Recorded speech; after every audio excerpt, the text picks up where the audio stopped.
Hello friends, Manvik Hindi horror stories में आपका स्वागत है। अब तक की कहानी में प्रेरणा को जब होश आता है तो वह अपने आप को हॉस्पिटल में पाती है। उसे वहां डॉक्टर सच्चिदानंद सिन्हा मिलते हैं।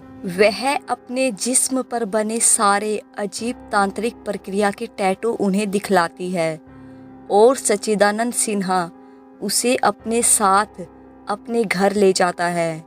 वह प्रेरणा को अपनी बेटी रूप में प्यार करता है, लेकिन उसका असली मकसद प्रेरणा की पीठ पर बने तांत्रिक यंत्र की प्राप्ति था। वह प्रेरणा के सामने प्रस्ताव रखता है कि वह उसकी मदद तांत्रिक क्रियाओं में करे, जिससे कि वो अपनी मर चुकी बेटी और बीवी से मिल सके। उसके बदले में वो उसे पढ़ाएगा और अपनी तरह ही डॉक्टर बनाएगा। प्रेरणा उनकी बात मान जाती है और ऐसे ही कई साल गुजर जाते हैं। एक दिन सच्चिदानंद सिन्हा अपनी साधना से हताश हो जाते हैं और प्रेरणा के साथ रति क्रिया देवता की मूर्ति के सामने करते हैं। इससे देवता प्रकट होकर श्राप देते हैं। उस श्राप की वजह से सच्चिदानंद सिन्हा का पूरा शरीर लकवाग्रस्त हो जाता है और प्रेरणा का गुप्तांग गायब हो जाता है। उसके बाद प्रेरणा सच्चिदानंद सिन्हा का ध्यान रखती है और उनके अस्पताल की मालकिन भी बन जाती है। अब कहानी आगे। वो संध्या की अनुपम बेला थी। प्रेरणा अपने काम से थकी सी अपनी कार की तरफ बढ़े जा रही थी। प्रेरणा को कार का बहुत शौक था और उसने पूरी 1 करोड़ की BMW खरीदी थी। उसने जैसी ही गाड़ी का दरवाज़ा खोला, उसे बहुत अजीब लगा, क्योंकि कार के अंदर ड्राइवर सीट में एक छोटा लिफाफा पड़ा हुआ था। प्रेरणा ने उसे बड़े अचंभित भाव से देखा। वह सफ़ेद रंग के कागज़ का बना सुंदर लेकिन सिंपल सा लिफाफा था और उसमें कुछ भारी सा था। प्रेरणा आज काम की वजह से बहुत थक गई थी, इसलिए उसने सोचा जरूर किसी वजह से कार का दरवाजा खुला रह गया होगा और इसे किसी ने रख दिया। हालांकि उसे अभी भी यह बात हजम नहीं हो रही थी कि 1 करोड़ की कार का दरवाजा कोई यूं ही खोलकर यह लिफाफा अंदर कैसे रख सकता है। प्रेरणा उस लिफाफे को फेंकना चाहती थी, लेकिन फिर पता नहीं क्यों उसे खोलकर देखने की इच्छा हुई। जैसे ही उसने वह लिफाफा खोला, वह हैरान रह गई, क्योंकि यह उसी की डायरी थी जो कभी उससे कहीं खो गई थी। उसने बहुत कोशिश की थी तब इसे ढूंढने की, लेकिन उसे यह नहीं मिली। प्रेरणा मन ही मन घबराने लगी कि अब क्या होगा। उसका राज किसी को पता चल चुका था। प्रेरणा ने जब ध्यान से देखा तो उस डायरी में एक चिट्ठी भी दबी हुई थी। उसने झट से वह चिट्ठी बाहर निकाली और डायरी अपने पर्स में रखकर वह चिट्ठी बड़े ध्यान से पढ़ने लगी।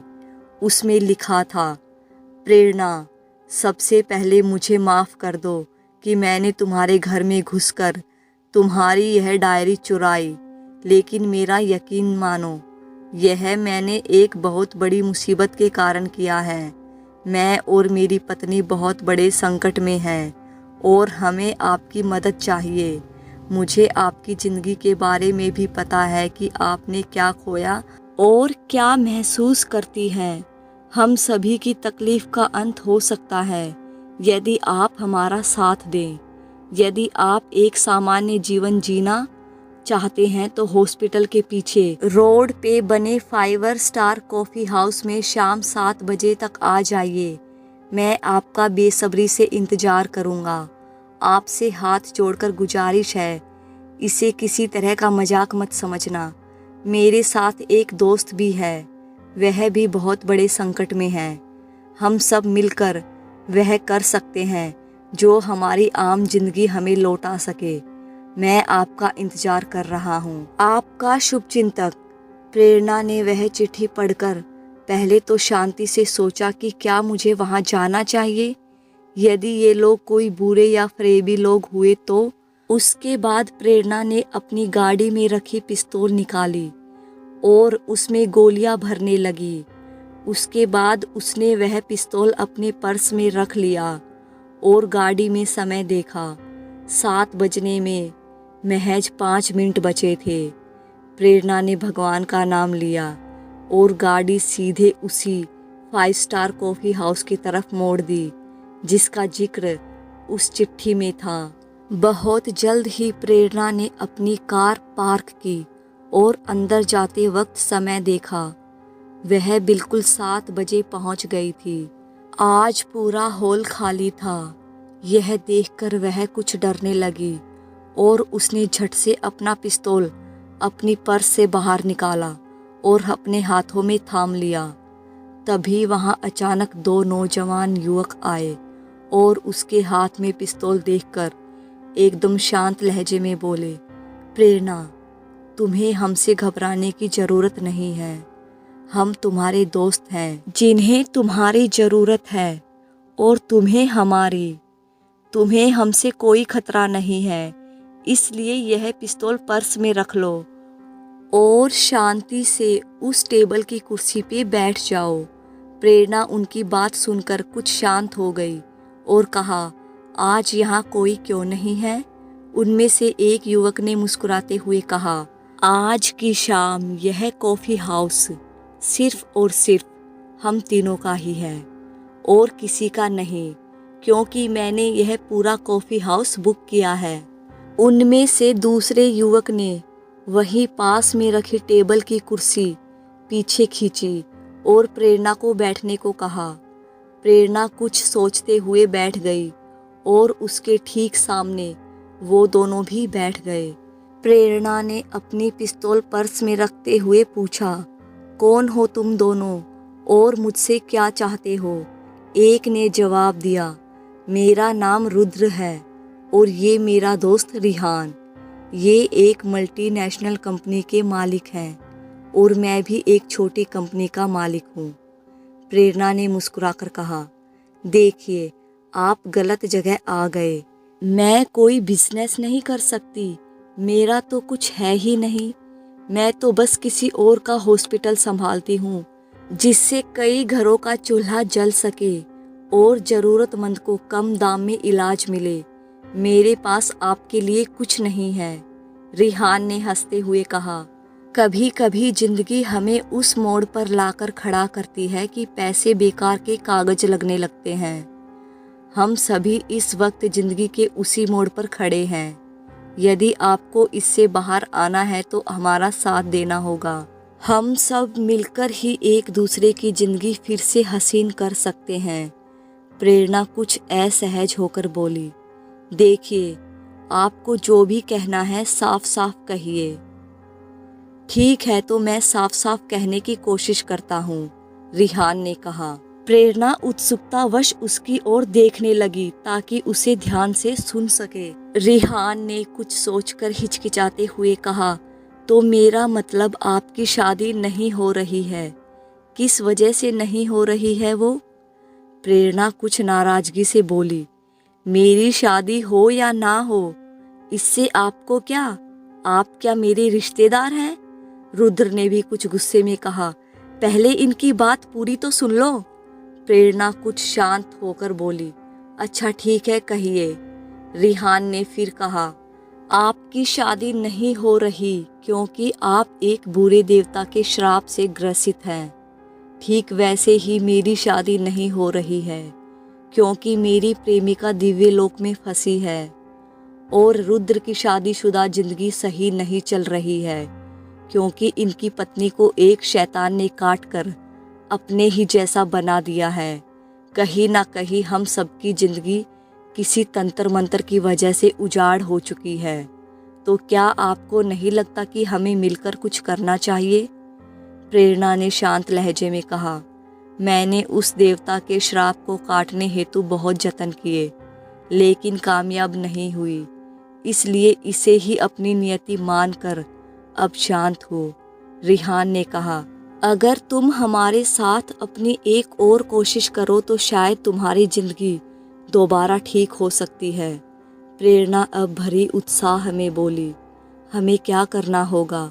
और सबसे पहले आप दोनों मुझे अपनी अपनी ज़िंदगी के बारे में बताओ। रिहान अब कुछ शांत हो गया क्योंकि प्रेरणा लगभग मान चुकी थी। रुद्र ने कहना शुरू किया, मेरा नाम रुद्र है, और फिर उसे अपने बारे में सब बतलाता चला गया।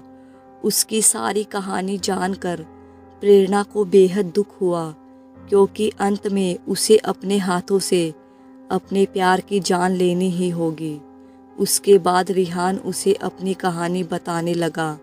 रिहान की कहानी सुनकर उसके रोंगटे खड़े हो गए कि ऐसा भी हो सकता है। उसके बाद प्रेरणा कुछ शांत लहजे में बोली, लेकिन हम मिलकर ऐसा क्या करेंगे जिससे यह सब ठीक हो जाएगा। अब रिहान उसे अपनी योजना के बारे में विस्तार से बतलाने लगा। प्रेरणा ने वह योजना बड़ी ध्यान से सुनी, फिर कहा, यदि मैं तुमसे शादी कर लूं और उसके बाद मेरा शरीर ठीक भी हो जाए तो इसका मुझे क्या फ़ायदा। मतलब एक लड़की जिसका पति तुरंत ही उसे छोड़कर किसी और से शादी कर ले, उस लड़की के साथ दोबारा कौन शादी करना चाहेगा। मुझे यह ठीक नहीं लगता। मैंने तो फैसला कर लिया है कि मैं सारी जिंदगी ब्रह्मचर्य का पालन कर रह लूंगी और मैं आत्म मन से खुश और शांत हूँ। मैं आपकी मदद करना चाहती हूँ, लेकिन क्या इसका कोई और तरीका नहीं है। रुद्र ने रिहान को देखा जो कि लगभग टूटने लगा था, फिर कहा, नहीं, और कोई तरीका नहीं है। हमें वह द्वार खोलना होगा और इसका यही एकमात्र तरीका है। प्रेरणा ने कहा, यदि ऐसा है तो ठीक है, मुझे मंजूर है, लेकिन मेरी एक शर्त है। रिहान उसे घूरते हुए बोला, कैसी शर्त। प्रेरणा कुछ आराम से बोली, आपको मुझसे कोर्ट मैरिज करनी पड़ेगी और अपनी पत्नी के रूप में पूरी दुनिया के सामने अपनाना पड़ेगा। रहा सवाल आपकी आहना का, तो आप उसे अपनी दूसरी पत्नी बनाकर भी रख सकते हैं, मुझे कोई ऐतराज नहीं है। हम तीनों एक साथ खुश क्यों नहीं रह सकते। रिहान कुछ गुस्से में अपनी कुर्सी से उठता हुआ बोला, यह आप क्या कह रही हैं। यह असंभव है। मैं सिर्फ और सिर्फ आहना से प्यार करता हूँ और उसके अलावा किसी अन्य स्त्री के बारे में सोच भी नहीं सकता।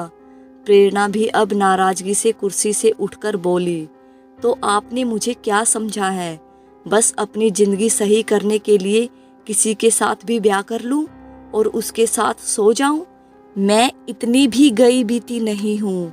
आप दोनों को अपनी योजना के लिए शर्म आनी चाहिए। भला कोई अपने फायदे के लिए किसी लड़की से शादी करके उसके साथ सुहाग रात बनाकर यूं ही छोड़ देता है। मैं यह जो भी मांग रही हूँ यह कुछ गलत भी नहीं है।